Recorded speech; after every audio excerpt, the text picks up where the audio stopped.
दोस्तों, हम में से बहुत से लोग जब अपनी इन्वेस्टिंग की जर्नी शुरू करते हैं तो काफ़ी कंफ्यूज रहते हैं। जैसे पैसा किधर इन्वेस्ट करना सही रहेगा, कितना पैसा इन्वेस्ट करना सही रहेगा, लॉस हो गया तो, अगर मैं किसी बुरी इन्वेस्टिंग डील में फंस गया तो दोस्तों आपके इन सभी सवालों का जवाब है म्यूचुअल फंड्स और इंडेक्स फंड्स। मार्केट को सही से समझने के लिए और उसके अच्छे बुरे नेचर को एनालाइज करने के लिए सबसे सही सोर्स है म्यूचुअल फंड, जहां पर एक फंड मैनेजर होता है जो आपके लगाए हुए फंड्स को इकट्ठा करके मल्टीपल कंपनीज में इन्वेस्ट करता है, और इंडेक्स फंड्स के केस में सेंसेक्स या निफ्टी की लिस्टेड कंपनीज में, जिससे लॉन्ग टर्म में आपको लॉस होने के चांसेस काफी कम रहते हैं। म्यूचुअल फंड्स या इंडेक्स फंड्स में इन्वेस्ट करने के लिए हमारे पास दो तरीके होते हैं। नंबर 1 है SIP यानी सिस्टमेटिक इन्वेस्टमेंट प्लान, जिसमें हर महीने की किसी भी एक फिक्स्ड डेट पर आपके बैंक अकाउंट से पैसे डिडक्ट होकर उस फंड को चले जाते हैं। इससे आप बहुत छोटे मोटे अमाउंट जैसे 1000-2000 से भी शुरू कर सकते हैं, और इसे आगे हम डिटेल में एक एग्जांपल से भी समझेंगे।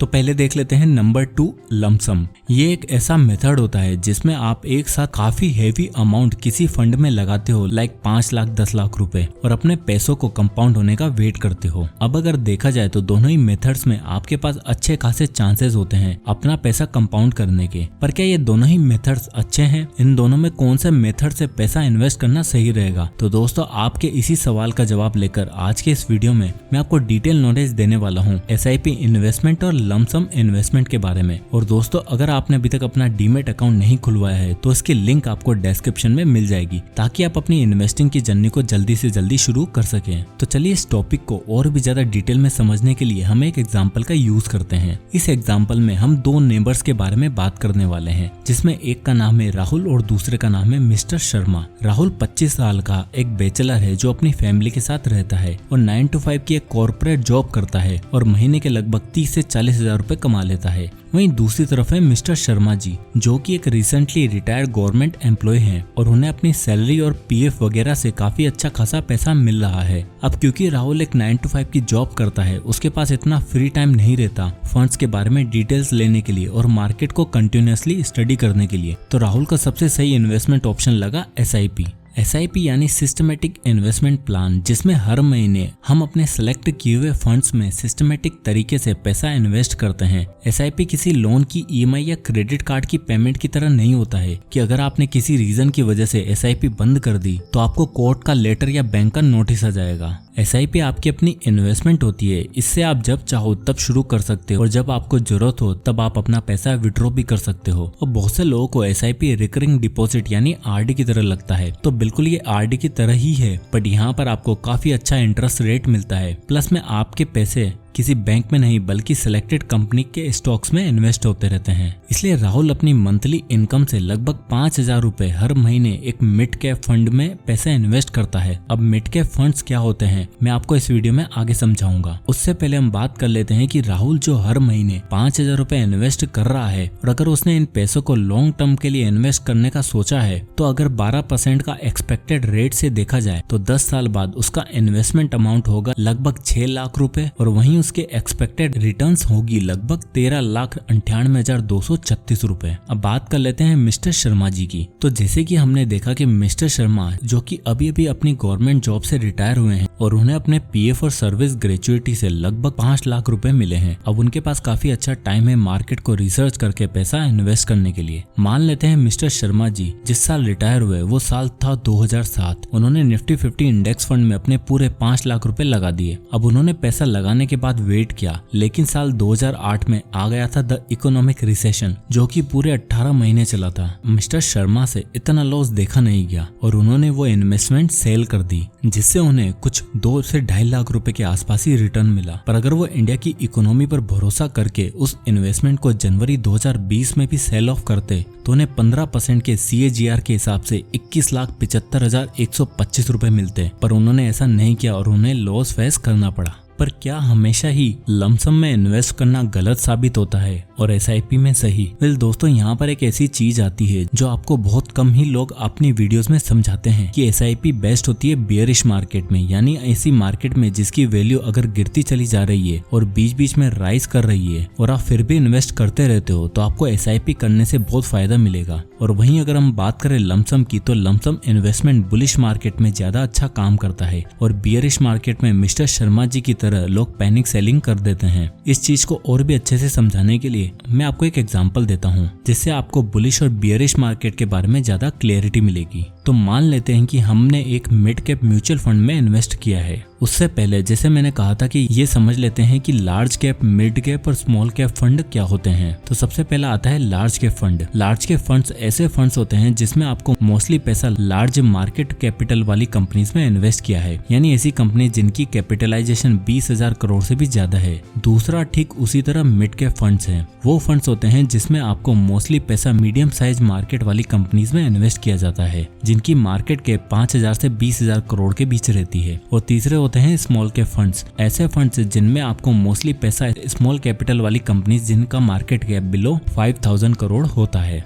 अब चलिए अब हम अपना एग्जाम्पल कंटिन्यू करते हुए ये समझाने की कोशिश करते हैं कि एसआईपी और लमसम बुलिश और बियरिश मार्केट में कैसे काम करता है। तो इसे समझाने के लिए अब हम चलते हैं अपनी एक्सेल शीट में, जिसमें हम दो केसेस बना लेते हैं। केस 1 जिसमें हम एसआईपी और लमसम करके देखेंगे कि एक ऐसे मार्केट में जिसमें हमें 4 साल तक 1% डाउनफॉल हुआ और लास्ट के 1 साल में वो मार्केट 2% से इंक्रीज हुआ है, जो कि एक बियरिश मार्केट का केस है। तो मान लेते हैं कि हमने 1 नवंबर 2016 को हर महीने एसआईपी के थ्रू एक मिड कैप फंड में 10,000 रुपए इन्वेस्ट किए हैं। और ऐसे मार्केट जो 4 साल तक 1% रिड्यूस हो रहा है और लास्ट के 1 साल में अराउंड 1 अक्टूबर 2020 से 2% हर महीने इंक्रीज होना शुरू होता है। अब 1 नवंबर 2016 को हमारी एनएवी थी 100 रुपए। 1 नवंबर 2021 यानी 5 साल बाद हमारी एनएवी थी 83.10 रुपीज, जिसमें हमारे यूनिट्स अलोकेट थे 7,780। इन्वेस्टमेंट अमाउंट बना 6 लाख रुपए और 2.94% की XIRR से हमारी करंट वैल्यू बनी 6,46,518 रुपए। और अगर हम सेम सिनेरियो में लमसम में 6 लाख रुपए इन्वेस्ट किए, जिसमें हमारे यूनिट्स अलोकेट थे 6,000 और सेम एनएवी के हिसाब से हमें -3.63% के CAGR से मिले 4,98,600 रुपए। चलिए अब डिस्कस करते हैं केस 2 को, जिसमें मार्केट 4 साल तक 2% से इंक्रीज हो रही है और लास्ट के 1 साल में 1% से हर महीने रिड्यूस हो रही है, जो कि एक बुलिश मार्केट का केस है। अब इसमें भी हम केस 1 की तरह हमने 1 नवंबर 2016 को SIP के थ्रू 10,000 रुपए इन्वेस्ट किए, जिसमें 4 साल तक ये मार्केट 2% से इंक्रीज हो रहा था और लास्ट के 1 साल 1% से रिड्यूस हो रहा था। तो 1 नवंबर 2016 को हमारी एनएवी थी 100 रुपए और 1 नवंबर 2021 को 5 साल बाद हमारी एनएवी थी 216, जिसमें हमें यूनिट्स अलोकेट थे 3,650 और इससे हमारा इन्वेस्टमेंट अमाउंट बना 6 लाख रुपए और 10.85% के XIR से हमारी करंट वैल्यू बनी 7,88,473 रुपए। और अगर हम सेम सिनेरियो में लमसम इन्वेस्टमेंट करते हैं तो हमारी इन्वेस्टमेंट वैल्यू होती है 6 लाख रुपए, यूनिट्स अलोकेट होते हैं 6,000 और 1 नवंबर 2021 के हिसाब से हमें 16.65% के CAGR से मिलते हैं कुछ 12,96,120 रुपए।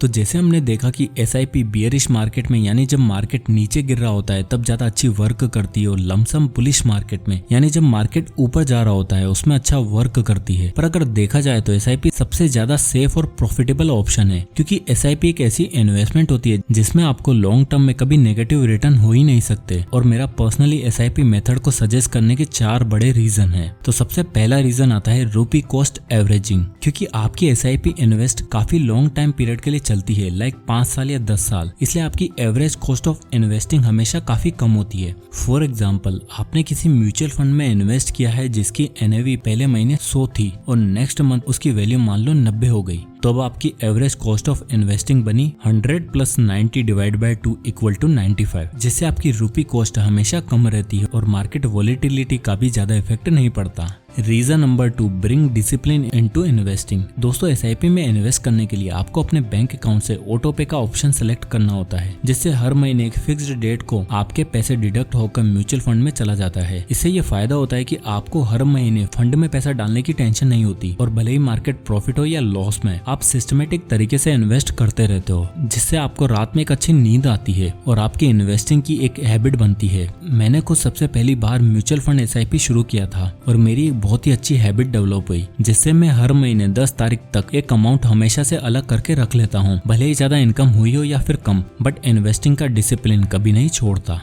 Reason number 3, prevents the problem of markets timing. मान लीजिए कि किसी मंथ आपके म्यूचुअल फंड की एनएवी डाउन हो गई, जिस वजह से आपको अपना पोर्टफोलियो लॉस में दिख रहा है। बट म्यूचुअल फंड में एसआईपी करने से ये फायदा होगा कि अगर आपकी एनएवी लॉस में गई तो ऐसे में आपको म्यूचुअल फंड में ज्यादा यूनिट्स मिलते हैं, और लॉन्ग टर्म में अगर आपकी एनएवी इंक्रीज हुई तो आपको काफी हैंडसम प्रॉफिट होता है और मार्केट वॉलेटिलिटी का नेगेटिव इम्पैक्ट ज्यादा नहीं पड़ता। Reason number 4, flexibility. दोस्तों, जैसे कि हमने ऊपर भी डिस्कस किया था कि एसआईपी आपके लोन की ईएमआई या क्रेडिट कार्ड की पेमेंट की तरह नहीं होती, बल्कि एसआईपी में आपको पूरी फ्लेक्सिबिलिटी मिलती है। आप जब चाहो जितना चाहो पैसा डाल सकते हो। फॉर एग्जाम्पल 2020 में आए कोविड-19 की पेंडेमिक की वजह से बहुत से ऐसे लोग थे जिनकी सैलरी कम हो गई थी। पहले जहां वो 10,000 मंथली इन्वेस्ट कर रहे थे, अब उनके पास इतनी सैलरी नहीं थी कि वो इन्वेस्ट कर सके। तो क्या ऐसे में हम एसआईपी पॉज कर सकते हैं? क्या लॉन्ग टर्म पीरियड के लिए पॉज करके फिर से शुरू कर सकते हैं? तो दोस्तों, ऐसा बिल्कुल पॉसिबल है, क्योंकि एसआईपी मेथड आपको एक फ्लेक्सिबिलिटी देता है। यानी जब आपके पास पैसे हो तो इन्वेस्ट करो, और ना हो तो एसआईपी को पॉज भी कर सकते हो। और जितना आप डायरेक्टली इन्वेस्ट कर चुके हो उस पर आपको कंपाउंडिंग का इफेक्ट हमेशा देखने को मिलेगा, वेदर यू स्टे इन्वेस्टेड और नॉट।